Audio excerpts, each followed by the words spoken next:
Question number 2 भाई, आंधी आने से एक पेड़ टूट जाता है, टूटा हुआ सिरा शिखर से भूमि को छूने लगता है और भूमि के साथ 30 डिग्री का कोण बनाता है। पेड़ के आधार बिंदु से जहां शिखर मिला है 8 मीटर दूर है, पेड़ की ऊंचाई ज्ञात करो। सीधी ही बात है भाई, ट्रिग्नोमेट्री अगर चलन लग रही है, त्रिकोणमिति चल है, तो अपना समकोण त्रिभुज पर आधारित है। पेड़ बिल्कुल सीधा खड़ा है, जो पेड़ का जो डंडा है, जो तना है, वो किस प्रकार खड़ा है, सीधा खड़ा है भाई। ए मान लो भाई, यो एक पेड़ था अपना, ए तला के बी लग भाई, इसकी कुछ भी ऊंचाई है, मान ली भाई एच है, पहले की बात है, यहाँ 5 है 7 है कुछ भी है मान ली। अब ये पेड़ा देखो भाई, यह है अपनी धरती पे, ये पेड़ा खड़ा है भाई, हो गया भाई, ए है। अब ये पेड़ा यहां से क्या हो गया, मान लो सी पे तो टूट गया भाई, वो सी पॉइंट यो है, सी पॉइंट पे तो टूट गया।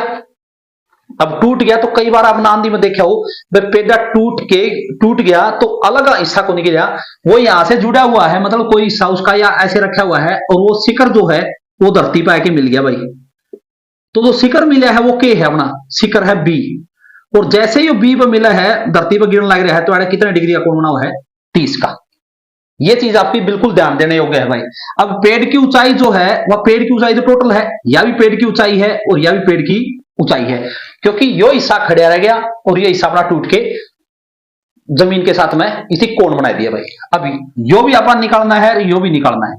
अब जो यो हिस्सा मिला है, यो पेड़ से 8 मीटर दूर है भाई, 8 मीटर दूर है।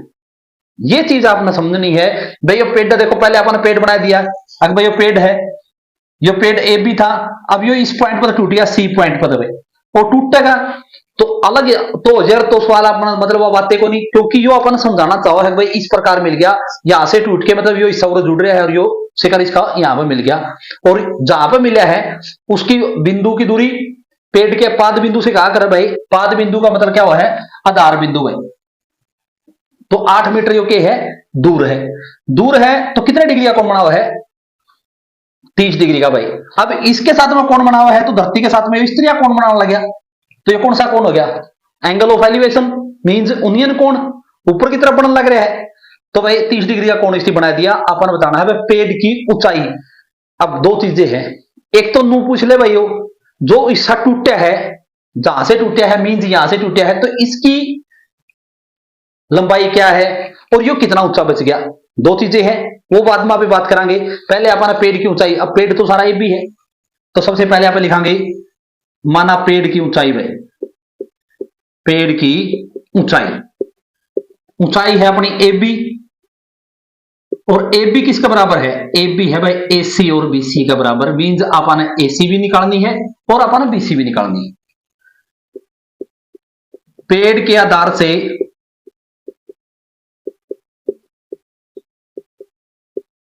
शिखर की दूरी भाई, अब शिखर कौन सा है, जो भूमि को छूने लग रहा है भाई, अब यो शिखर है भाई, ए बी नहीं लिखाएंगे आप, इसकी शिखर की दूरी कितनी होगी भाई, 8 मीटर। अब ये ध्यान रखना भाई, शिखर ऊपर वाला ये शिखर नहीं है, ये है भाई शिखर, जो जहां पे ये धरती को भूमि को छूने लग रहा है। अब एंगल कौन सा बनने लग रहा है, आपने बार बार बताने लग रहा हूं, उन्नयन कोण लिखने की आपने जरूरत नहीं है, मींस एंगल ऑफ एलिवेशन आपने नहीं लिखना है, आप सीधा के लिख दोगे, ए से स्टार्ट होया, ये एंगल हो गया, ए बी एंगल है, और ये ऊपर सी की तरफ चला गया, तो अपने आप आगे समझ जाओगा कि जो एंगल है भाई वो क्या है, उन्नयन कोण है, मींस एंगल ऑफ एलिवेशन है। तो इनमें से कौन सा ही पार्ट निकाल दो आप एक। अब थीटा की वैल्यू है, थीटा की वैल्यू अगर ये है, ये राइट एंगल है 90 डिग्री का, तो सीधी बात है ये तो है भाई हाइपोटेनियस मींस कर्ण भाई, ये है लंब मींस परपेंडिकुलर भाई, और ये है आधार मींस बेस भाई। ये चीजें आपने समझनी है। ये कौन सा निकालोगे वो आप पर डिपेंड करेगा। सपोज करो आप यो ले लो, यो है आपका लंब परपेंडिकुलर, ये चीज दे रखी है, एक साइड दे रखी है, ये हो गया अपना बेस आधार, लंब बटे आधार, तो आपके पास में क्या बन जाएगा, tan, क्या बन जाएगा tan, और इसे का उल्टा बना दोगे, आधार बटे लंब बना दोगे, तो आपका क्या बन जाएगा, कोट भाई। या इस तरीका से निकालो, ये है आपका आधार और ये है आपका कर्ण हाइपोटेनियस, बेस अपोन में हाइपोटेनियस, तो आपके किसका बन जाएगा, कोस का। और इसका उल्टा बना दोगे तो क्या बन जाएगा, सीकेंट का। तो कोशिश आप यह करियो कि आप इन तीन फॉर्म में रखो ताकि आपने डिफिकल्टी ना हो भाई। देखो भाई, अब मैं वैसे तो निकालने लग रहा हूं टेन पे, क्यों टेन की आइडेंटिटी मैंने लिखी को रखी इसमें, और वो किस तरह बनेगी वो आपने बता दूंगा मैं निकालने लग रहा हूं इसका भाई। परपेंडिकुलर मींस लंब और बटे में आधार भाई। उससे पहले अपन एक लाइन लिखनी पड़ेगी, समकोण त्रिभुज भाई। समकोण, ये त्रिभुज का निशान है भाई, कौन सी, बी ए सी में, बी ए सी में, in right triangle B A C. English वाले बच्चे तो कर लेंगे। तो लंब बटे आधार किसका हो गया भाई, परपेंडिकुलर बेस किसका हो गया, टेन का। अब टेन की जो आइडेंटिटी है और वो कितने डिग्री का एंगल है, 30 डिग्री का है भाई। क्लियर है।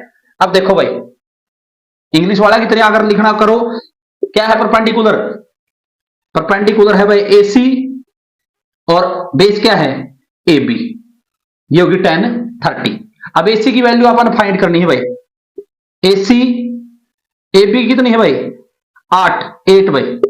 अब 10 30, अब 10 30 की तो कहोगे दिखे को राखी, लेकिन यह लिख राखी भाई 10 30 की निकालनी है तो साइन 30 की जो वैल्यू है 1/2 और डिवाइड बाई कोस 30 की जो वैल्यू है उस तक कर दो डिवाइड। डिवाइड के मार्क से कोई भी फ्रैक्शन सोल्व नहीं हुआ है। 1/2 इंटू 2/√3, 2 से 2 कैंसिल हो गया भाई, 1 बच गया, तो कितना आ गया भाई 1/3। इस तरह आप इसकी वैल्यू निकाल सको हो, क्रॉस मल्टीप्लाई भाई। क्रॉस मल्टीप्लाई करोगे तो AC √3 इज इक्वल टू 8 1 जा 8, इसकी और इसकी मल्टीप्लाई और AC की और इसकी मल्टीप्लाई भाई। तो AC इज इक्वल टू 8/√3। और जो बच्चे ध्यान दे लेंगे भाई तो बार बार मल्टीप्लाई करने की जरूरत को नहीं, AC नहीं साइड में रख लो, ये पहले डिवाइड में है इसको दूसरी साइड में ले जाओ। ये अपनी होगी भाई AC की वैल्यू, ये अपन AC निकाल दिया। अब AC ना पे लिख सका 8/√3, 8/√3। अब इसी प्रकार के कर लो भाई। अब ट्राइंगल पर कोई फर्क कौन पड़े, तो आप लिखांगे समकोण त्रिभुज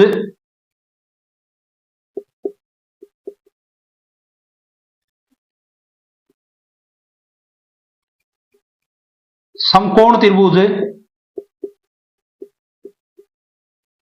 BAC में एंगल कौन सा है ABC, ABC कितने डिग्री का हो जाएगा भाई 30 डिग्री का। अब अपने दो साइड है, ये भी है ये भी है, अब इसे निकाल दो, निकालोगे तो ये क्या है भाई, ये तो है बेस और यो क्या है हाइपोटेनियस। बेस, बेस क्या है आधार बटे में कर्ण, मीन बेस अपोन में हाइपोटेनियस। तो किसकी आइडेंटिटी बन गई भाई, बेस अपोन में हाइपोटेनियस आधार बटे कर्ण कोस थीटा की भाई।